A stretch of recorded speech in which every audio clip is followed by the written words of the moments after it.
Salutations friends. Oh, ow. Welcome back to my channel. Hi, today's video is going to be a little bit different. It's going to be a top 10 list, and I'm going to share with you 10 unconventional fragrances that I actually think work pretty dang well in heat and humidity and summertime.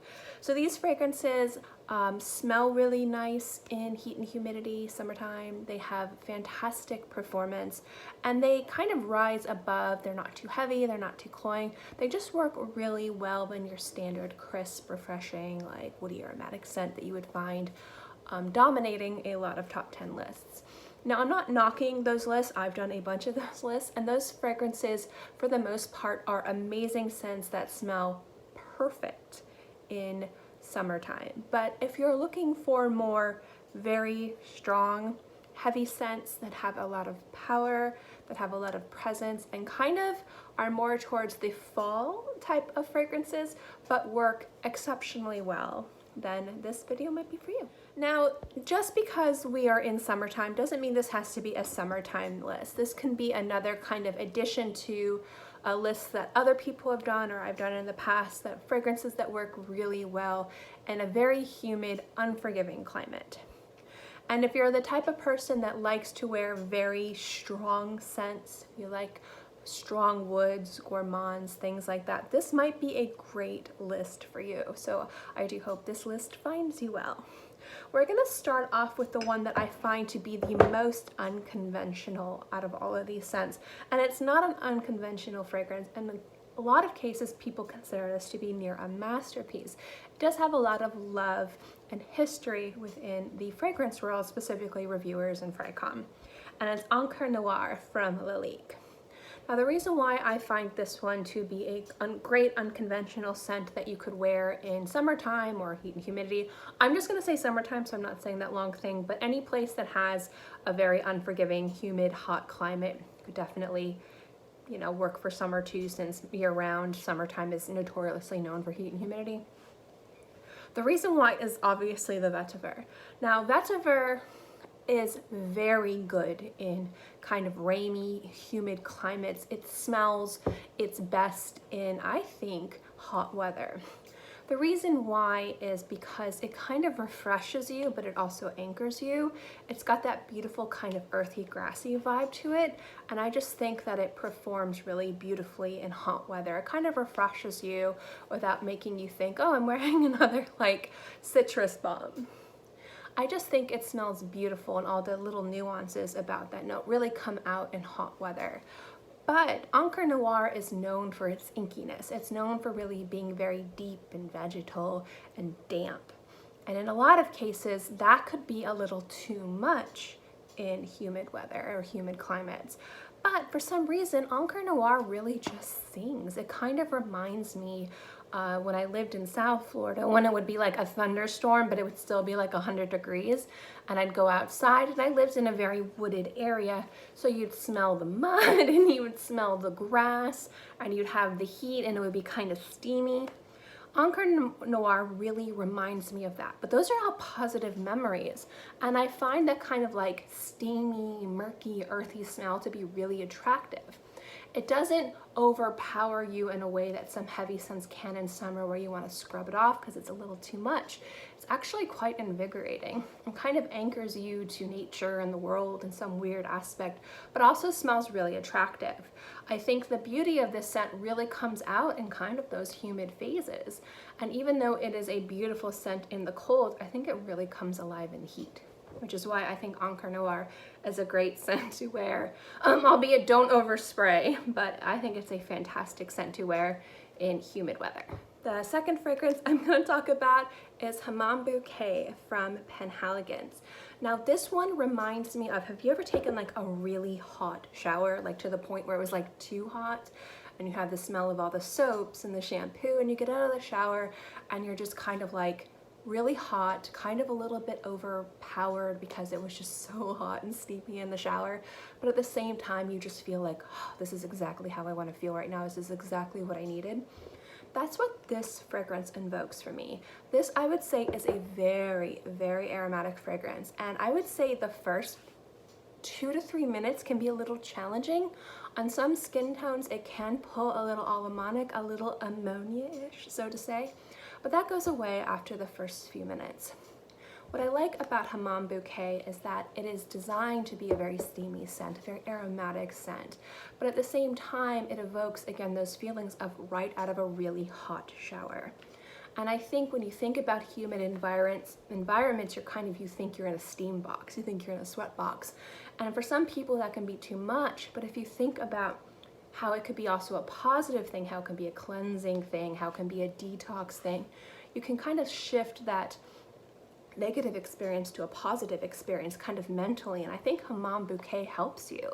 It has this like kind of beautiful semi-medicinal grassy feeling to it, but also at the same time is slightly warm and resinous, and I think it just kind of reminds me of like being in the sauna in a positive way rather than being outside in heat and humidity in a negative way. So it kind of helps shift my attitude from this is hot and gross to this is really like relaxing and comforting and nice. And I think that's one of the beautiful things about Hamman Bouquet, but it also just performs beautifully in heat and humidity. It lasts on the skin.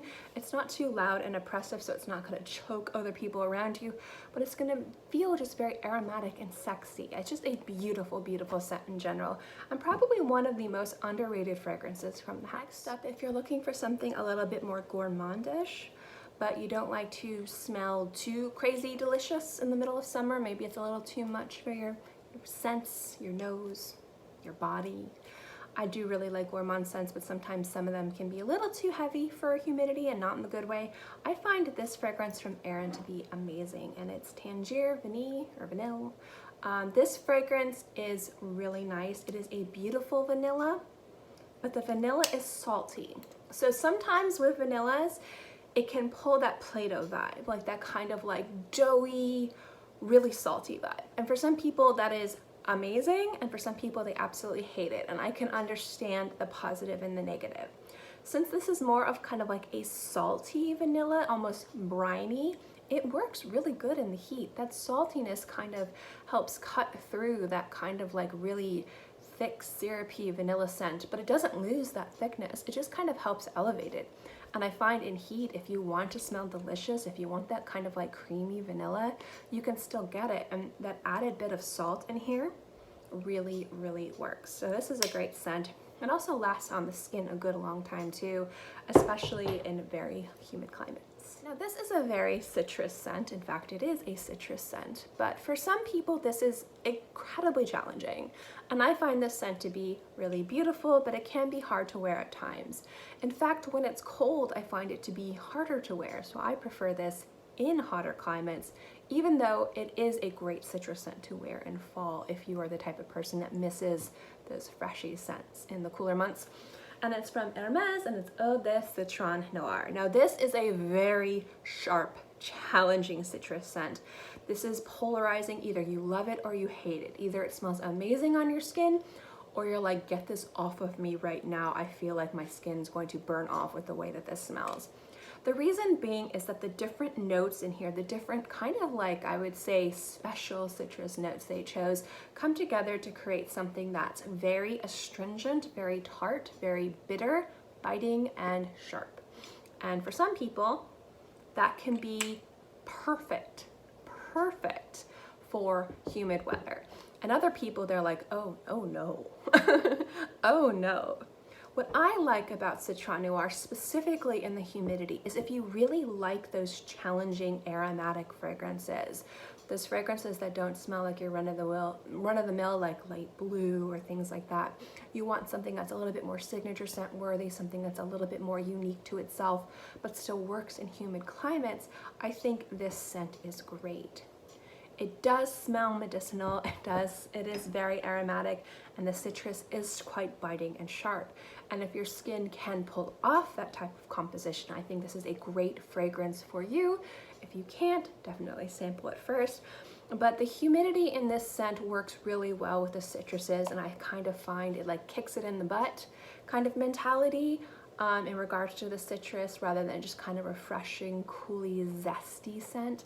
It is kind of more of a take charge citrus. So it's a little bit different, a little bit special, not for everybody, but definitely a scent that works perfectly in humidity. And again, it's more on the controversial, unconventional side, considering how the different citrus notes are composed in this fragrance. I don't think I could talk about heat and humidity fragrances without having one white floral scent in this list. It is my favorite note to wear in summertime, even more so than citruses.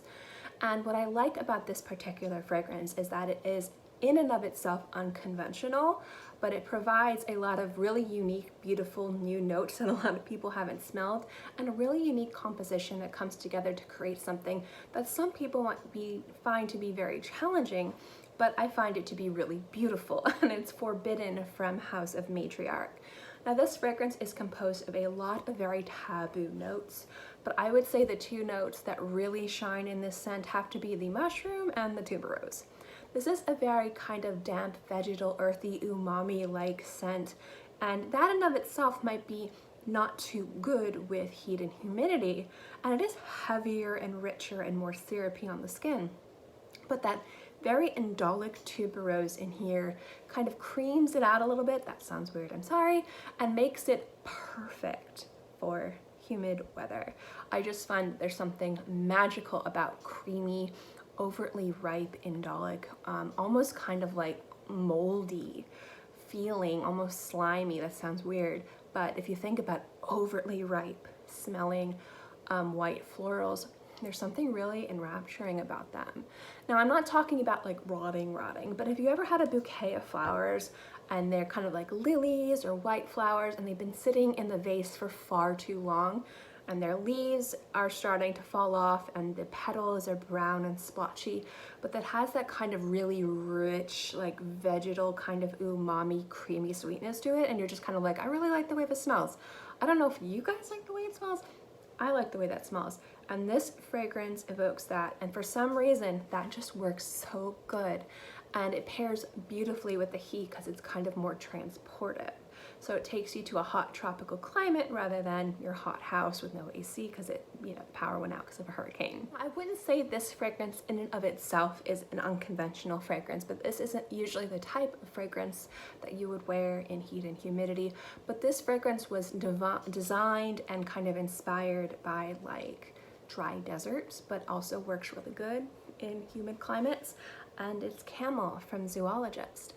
This fragrance is just beautiful, and if you guys don't know, this is one of my favorite fragrances from Zoologist. It's like a top 5 for me, and I just find this to take you to like a beautiful oasis in the middle of the desert with a beautiful kind of waterfall and lush green tropical plants like within like less than an acre, and then there's tents and there's people cooking, and it's dry and it's a little bit animalic from the camels, and then you can kind of smell the fruits and like the incense. There's just so much going on in this fragrance, and it's so beautiful. And this just, again, because it's designed to kind of mimic those types of environments, it works really well in very hot and unforgiving climates. I have 4 more fragrances. I'm going to share this one, and the last 3 I'm going to kind of do in their own little group, and you'll see why when I get to there. So this next one is Santel Royale from Guerlain. Now this, for some people, again, people love this scent or people hate this scent. This is one of those fragrances that kind of borderlines on medicinal pickles. And it does have a bit of a brininess. It does kind of have a sharpness to it. But again, if you like woody aromatic fragrances, but you don't want your standard, what everyone wears aromatic scents, you want it to be a little bit more unique, have a little bit more power, have a lot more presence on the skin, this one does perform beautifully in humid climates. And I do love reaching for that one a lot. Now the last 3 are oud scents, and oud to me is a note that people either love or people cannot stand and don't understand why anyone would wear that scent. Like, how could you? What is wrong with your senses? And I can understand that. I am of the love department. I do love oud in all of its really beautiful, unique, crazy glory. And that note of itself is a gorgeous note for heat and humidity, and one could say that's where it originated from, is those climates and those cultures that deal with that crazy, unforgiving environment. Some oud scents though can be kind of overpowering, and not in a positive way, not like a very loud, projecting, beastly scent, but kind of like a please wash your skin. I can't take this, I'm getting a headache. And that's fine. Oud, I see more people gravitating towards winter and fall when they're looking for those really strong scents to kind of help warm them up during the colder months. But I think it is a perfect note for heat and humidity. Now I chose 3 oud scents that I find first and foremost to be great introductory oud fragrances. So if you're looking to test the waters with oud, these scents in and of themselves are excellent. I also find these fragrances to have wonderful presence and performance on the skin, especially during the unforgiving months of summertime. It can be quite brutal out there, you guys. So these not only last on the skin during summertime, but they also perform their best during the summertime. They don't oppress during the summertime, and at the same time, they find their most beautiful moments in heat and humidity. I can feel like sometimes the cold can stifle some of the nuances in this sense, while they rather bloom more in hotter climates. Now these are on the pricey side, so I am going to let you guys know that. But I find that if you're going to invest in a fragrance and you want to invest in an oud, these are 3 fantastic ones. The first one is Oud Silk Mood from Francis Kurkdjian. This one I find to be just gorgeous. It has that little bit of kind of like barnyard, like aromatic kind of sharpness that sometimes oud can be known for, but it has a clarity to it which makes it perfect for hot climates. You get all that crispness and little nuances that you want from scents like this without them being overtly cloying or heavy. And I find that little bit of sharpness that this fragrance has is what really works well in humid climates. So I'm in love with this one. I do love all of Francis Kurkdjian's ouds, but some of them are not good for humid weather. At least my opinion, they're not. Oud Cashmere Mood and Velvet Mood are 2 that I would not touch until it was below 50 degrees Fahrenheit where I live. They just a little bit too strong for me, and that's saying something. The next one is Amber Oud from Roja. Now this is a very expensive fragrance, so I understand that not everyone is going to think it is economical or they would not waste their money on this scent. I understand that. I myself love this fragrance. This was on my fragrance wish list for years. I did purchase this. I've never gotten a Roja for free unless it was somebody who was giving me a partial bottle that they didn't want anymore. I paid for all of mine, and I paid for this full price. This scent is, to me, one of the masterpieces of the fragrance community, and you're gonna be like, hear me out. What I love about this particular fragrance has to do with its blend of soft and hard in regards to the soft, sweet smoothness and that kind of really rugged oud.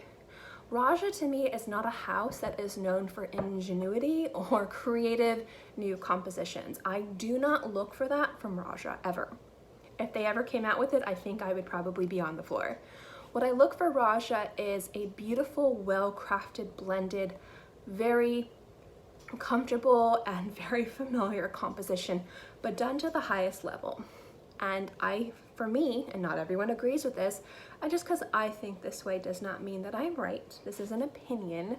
I think that Amber Oud is one of those most beautiful kind of sweet, crystalline oud fragrances that doesn't sacrifice all the beautiful nuanced characteristics that oud has to have. In fact, it elevates it, but makes it a little bit more wearable and just a little bit more beautiful and sophisticated. And I really love Amber Oud for that.